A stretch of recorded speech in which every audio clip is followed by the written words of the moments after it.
We're going to just talk about some specifics now of things that go into the process of building a tech pack. We've highlighted some of the other critical areas, but two that I want to highlight on are the BOM page, which is short for Bill of Materials, and the other page, which is the spec page. These are parts of the library of your tech pack that go through to any particular factory.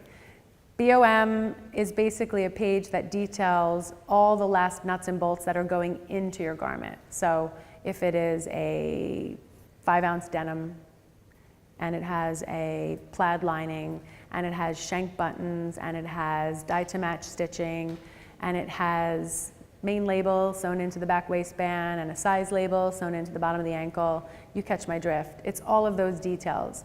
What goes in and where does it go? It's literally a map. So your flat sketch kind of details what it's going to look like in 2D form, and the bill of materials page is your inventory, so that the factory or whoever the manufacturer is can determine how many buttons are assigned to this garment, what kind of fabric is going into it and where, and how many parts do I have to assign to my cut table for how many times I have to cut the outer layer or your lining or the inside of your hood, et cetera, et cetera. The other critical component of a tech pack is a spec sheet.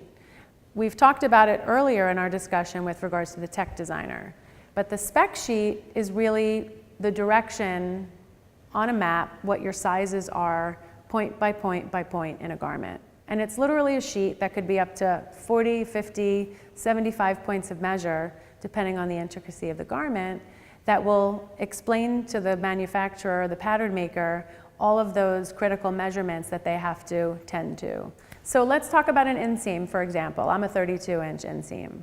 So let's say I'm the fit model, and the sample comes in, and it's 31 inches, but we've asked for 32 inches. So on that point of measure, where it's your inseam, something kind of funky happened. So at that point, we have to identify, why did this come in 1 inch short? Was it a fabric performance issue? Did something shrink? Did something happen in sewing where the sewer overcompensated for her hemline? Or we don't know.